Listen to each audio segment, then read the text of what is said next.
Satan, il te menace de pauvreté. Ne donne pas. Et qu'est-ce que tu vas laisser à tes enfants, à ta famille, et demain, et ceci et cela. Mais quand tu sais que tu es pauvre, et que Allah, comme l'a dit le prophète sallam, la dépense n'a jamais diminué dans le bien de qui que ce soit. Dépenser, ça n'a jamais diminué dans le bien, ni ici-bas, ni dans l'au-delà. Parce que Allah a dit à son prophète sallallahu alayhi wa sallam, dans un hadith qui est authentique, il a dit au fils d'Adam, dépense, on dépensera pour toi. Dépense, on dépensera pour toi. Combien sont les gens qui n'ont pas été surpris parce qu'ils sont généreux? Quand tu donnes, tu reçois au moins pareil, voire beaucoup plus. Ô fils d'Adam, ne crains pas la pauvreté. Allah, il est riche. Dépense pour la cause d'Allah, bien sûr. Et alors, Allah va dépenser pour toi. Et toute dépense vient de sa générosité, subhanahu wa ta'ala. Je dis bien ce qui fait peur. C'est que quand tu dépenses, surtout quand tu refuses de dépenser, est-ce que tu es conscient qu'à la mort,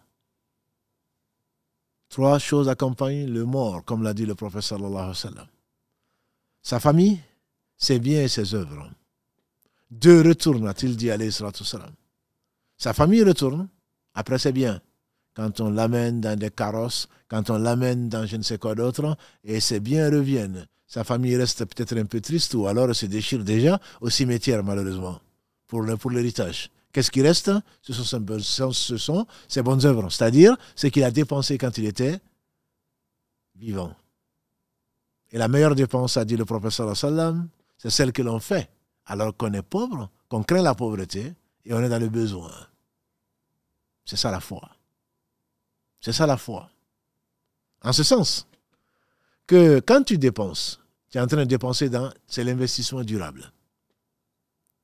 Tu dis, j'ai peu de choses. Mais quand je vais les dépenser, on n'a pas donné 1 euro, on n'a pas donné un dirham, un dinar, sans que Allah subhanahu wa ta'ala ne le multiplie.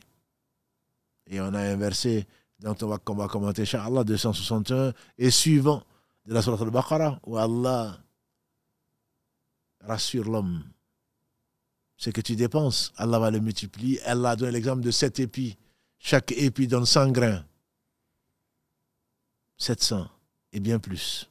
La bonne action, comme l'a dit le prophète sallallahu alayhi wa sallam, dans le hadith rapporté par Ibn Abbas, qu'Allah l'a agréé que son père, la bonne action, Allah la récompense de 10 à 700 fois. On dit 700 fois, c'est par rapport au bien, à ce que l'on donne matériellement. Quand tu dépenses, c'est que tu sais que ce que tu as t'a été donné, tu sais pourquoi.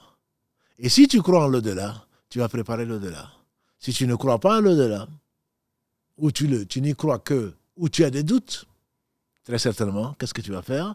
Tu vas garder ce qui t'a été confié de peur. Mais est-ce que tu crois vraiment à l'au-delà?